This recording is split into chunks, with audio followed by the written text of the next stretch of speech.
Part 1. The story of American Express does not begin with a credit card. It begins with a question. What does it truly mean to belong? Not in the sentimental sense, but in a world defined by status, trust, wealth, and access. A world where a single symbol, a small embossed rectangle, can unlock hotel suites on the other side of the world, sway corporate negotiations, influence global spending, and in some cases, determine who stands at the top and who remains outside. For more than 170 years, American Express, often simply known as Amex, has shaped the way society thinks about money, class, travel, and privilege. It built a network not just of transactions, but of aspiration. Today, American Express is valued at over $150 billion, influencing over $1 trillion in annual spending, trusted by presidents, CEOs, entertainers, and retirees alike. It is a company that sells prestige as much as it sells credit. But to understand how this network emerged, how it became a quiet gatekeeper of global financial power, we need to travel back to a time before airports, before credit cards, before membership meant anything at all. We need to go back to 1850. 1. Roots in the frontier. The United States in 1850 was not the polished, interconnected nation we know today. The West was wild, dangerous, expanding. Goods traveled by horse-drawn wagons, and money, especially cash, was notoriously difficult to move safely. Bank robberies, train holdups, and armed stagecoach raids filled newspapers. There was no national postal tracking, no guarantee that once you mailed something, it would ever reach its destination. This was the environment into which American Express was born. Founded in Buffalo, New York, by Henry Wells, William Fargo, and John Butterfield, the company began not as a bank, but as a secure delivery service. Their specialty: transporting valuables across long, treacherous distances. Gold, currency, securities, confidential messages. They built a reputation on absolute reliability, a promise. If you entrusted American Express with your wealth, it would arrive, and arrive intact. It was this reliability that would become the foundation of everything that followed. More than a business, it was the creation of a brand of trust. But even in these early days, there was competition. Rival companies fought viciously for routes, rights, and government contracts, and American Express needed something powerful to differentiate itself. They found it in a small but groundbreaking innovation: the money order.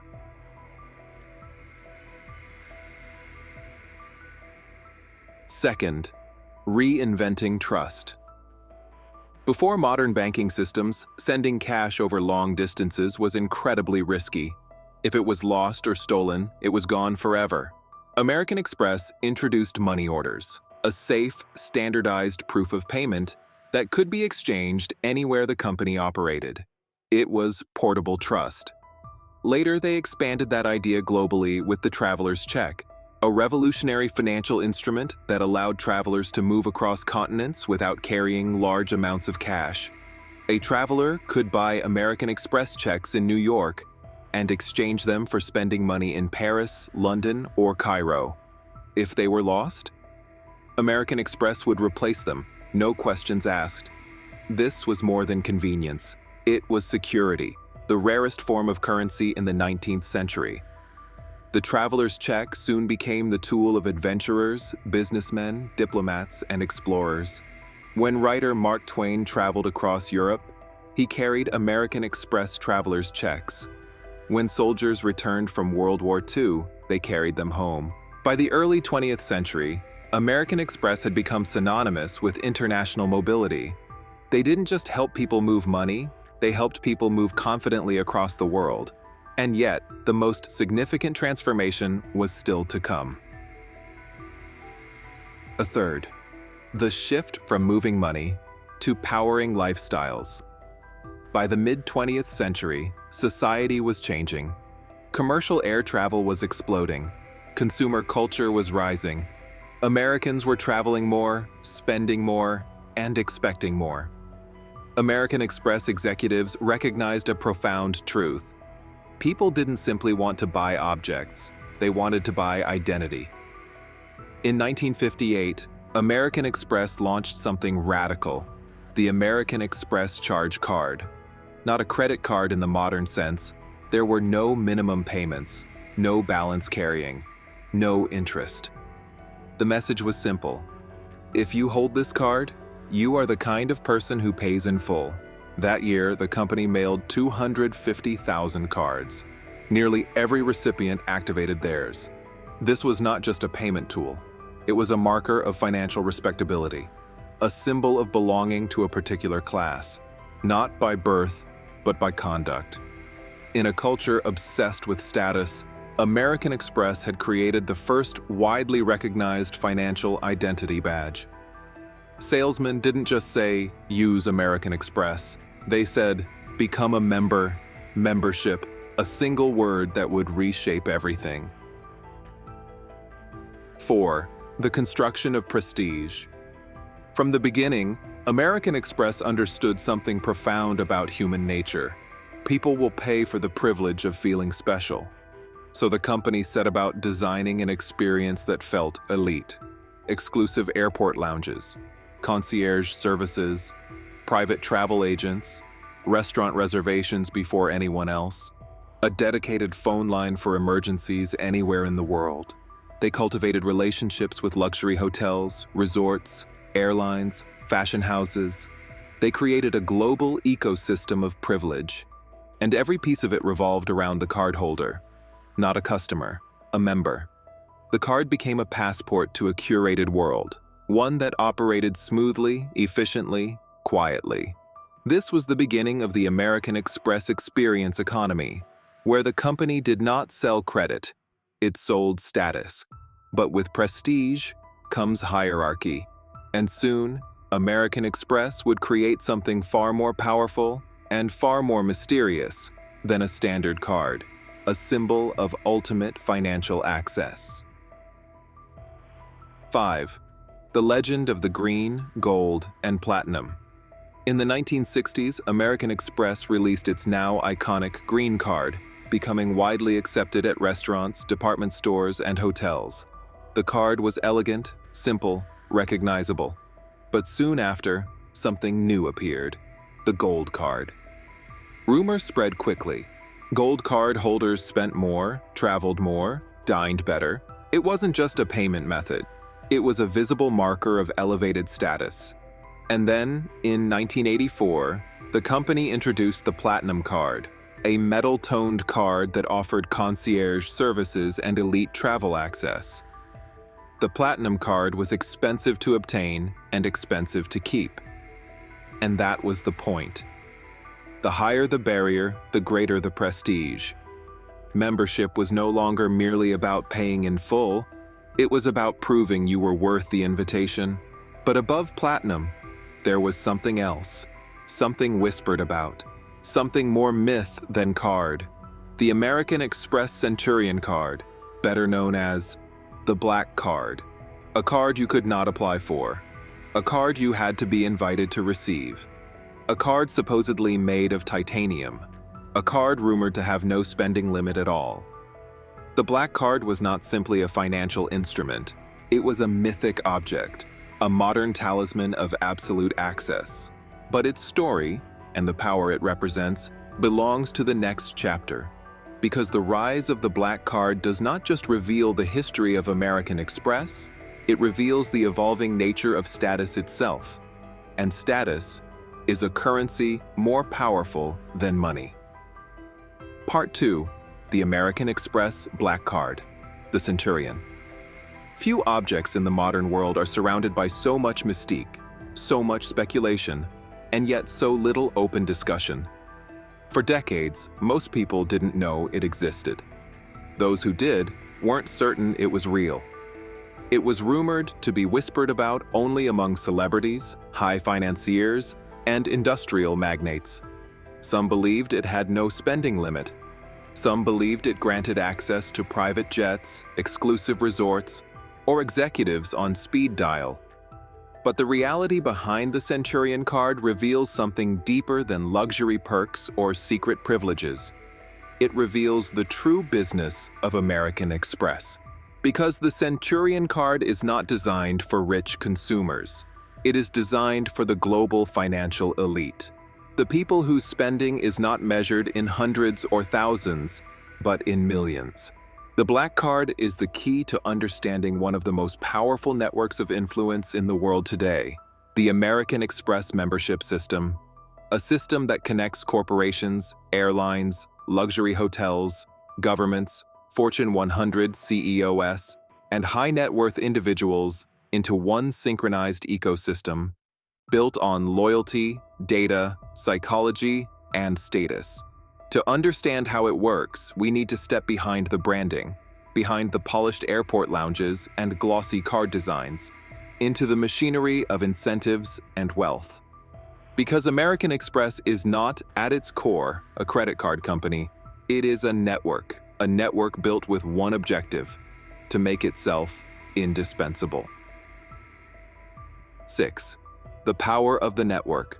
When we speak of financial power, people often imagine vaults of cash, skyscraper banks, traders in fast-paced markets. But the real power of money lies in movement, in how seamlessly it can flow between people, businesses, and nations.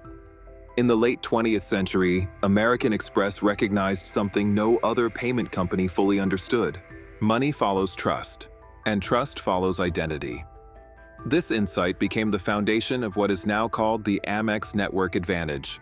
Unlike Visa and MasterCard, which simply process transactions between banks and merchants, American Express built a closed-loop network. This means American Express is the card issuer, American Express is the payment processor, and American Express controls the merchant relationships.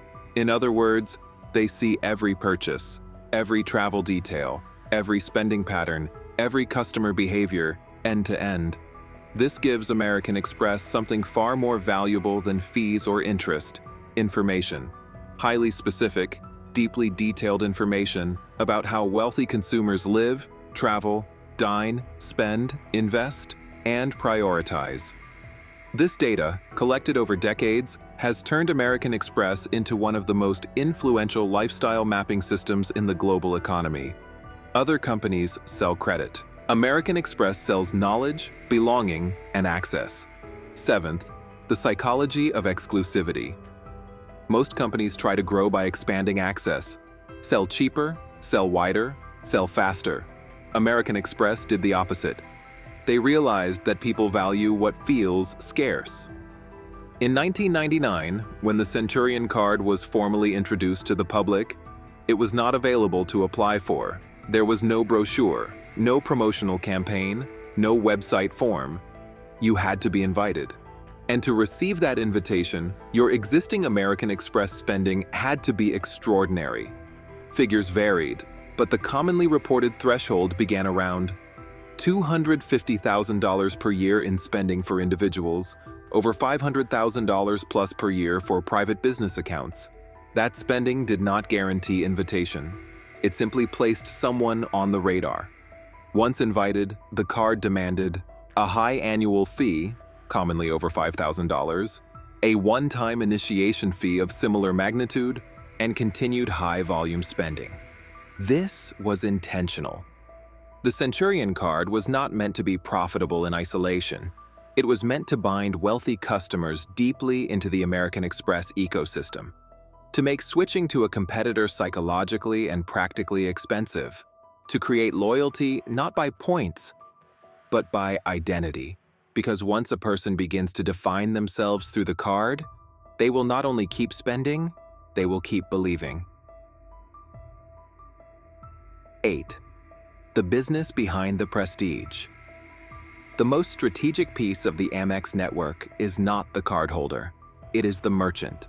When a consumer uses a Visa or MasterCard, the bank earns the majority of the transaction fee.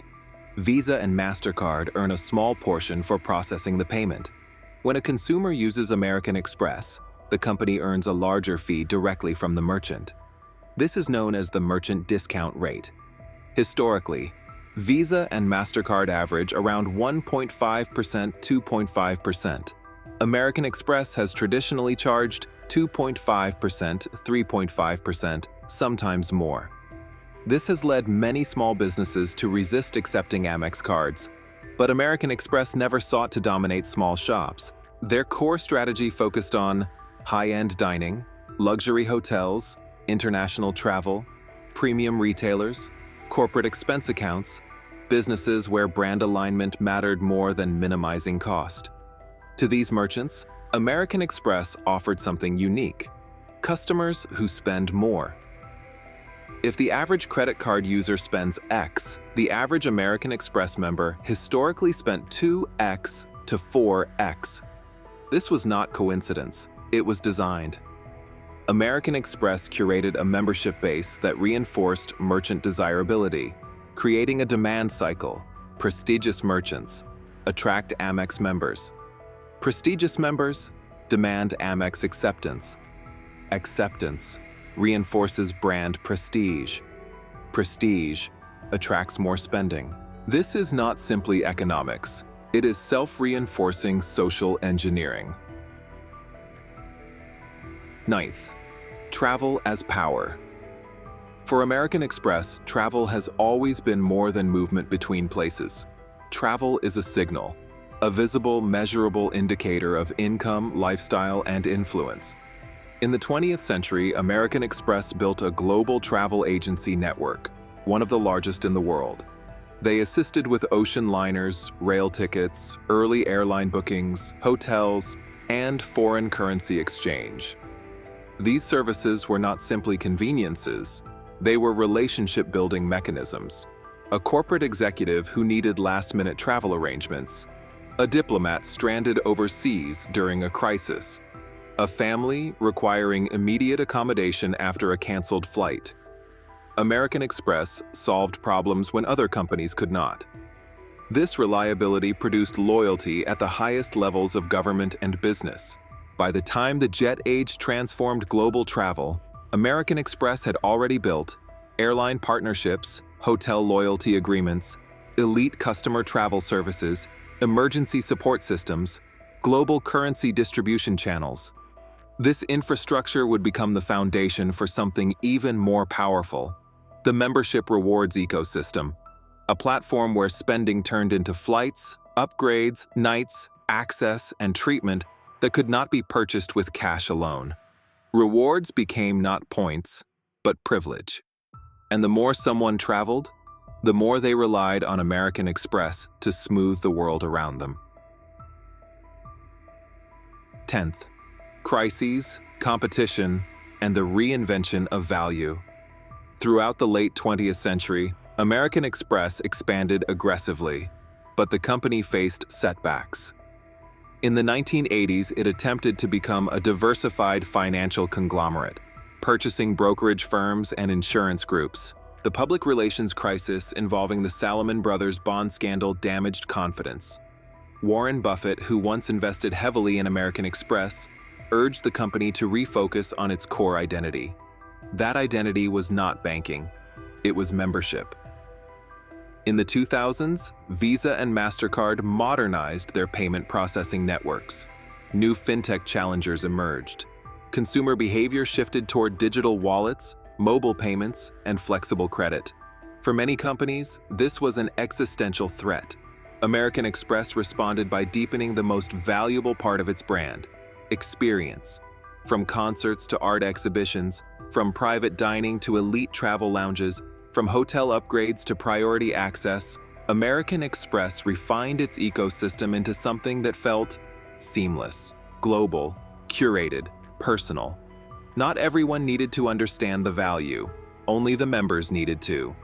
Because American Express had learned something earlier than most corporations. You do not need to sell to everyone, you need to sell deeply to someone.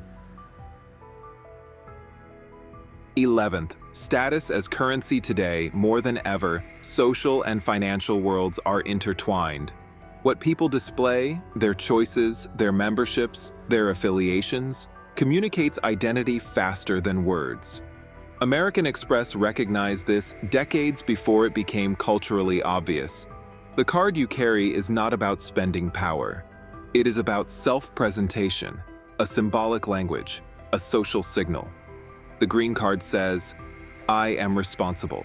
The gold card says, "I am successful." The platinum card says, "I expect priority." The centurion card says, "I live in a different economy." These meanings are not accidental, they are engineered. And because status is relative, dependent on hierarchy, comparison, and perception, it is self-renewing. As long as some will strive to rise, there will be demand for the levels above. American Express did not just build a financial company, it built a ladder, and every rung is profitable. Or 12th, influence, identity, and the future of access. As we move deeper into the 21st century, the meaning of wealth is shifting. Money is no longer simply a measure of net worth. It is a measure of time, mobility, privacy, and friction. The true luxury is effortlessness. To move through the world without waiting, without uncertainty, without needing to explain oneself. This is the luxury American Express sells. Not the card, not the rewards, not even the travel, but the ability to move through life with fewer obstacles. This is why the brand resonates with diplomats, business leaders, entertainers, and professionals who operate across borders, time zones, and expectations. The card is not the product. The world that opens when the card is used is the product. This is how American Express became more than a company. It became an invisible infrastructure behind global mobility and social status. But the story is not finished. Because the next transformation, the one happening now, may be the most consequential of all. The world is entering a new financial era. Digital identity, biometric security, artificial intelligence, borderless payment systems, crypto-linked financial instruments, loyalty ecosystems competing with banks, and American Express is positioning itself not to follow history, but to shape it. The final part of our story reveals how, but its story, and the power it represents, belongs to the next chapter. Because the rise of the black card does not just reveal the history of American Express, it reveals the evolving nature of status itself, and status is a currency more powerful than money. Part 3. The story of American Express is often told as the story of a card: green, gold, platinum, and the legendary centurion. But the real story, the deeper story, is not about cards at all. It is about who gets to move through the world with certainty, who gets waved through checkpoints, who gets the last available room in a full hotel, who gets a direct line to assistance when systems fail, who is protected when the unexpected happens. American Express understands something timeless. Power is not just wealth. Power is insulation. Insulation from inconvenience, insulation from scarcity, insulation from vulnerability. For nearly 2 centuries, the company has built not just a financial brand, but a shelter of privileges woven into global infrastructure. But privilege, even carefully engineered privilege, does not exist in isolation. It shapes culture, expectations, class identity, and the silent architecture of social hierarchy. To understand the future of American Express, we must examine the forces reshaping the world today, forces that challenge the way we spend, travel, live, and define ourselves, and the forces American Express is preparing to meet. The 13th, the digital shift. In the early 2000s, payments began migrating from physical to digital.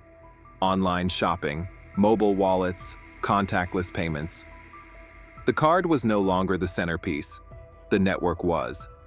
This transition threatened the foundations of companies built in the credit card era. But American Express understood. The card had never been the real product. The experience was. So instead of competing to become just another payment option, American Express leaned further into its true business, lifestyle orchestration.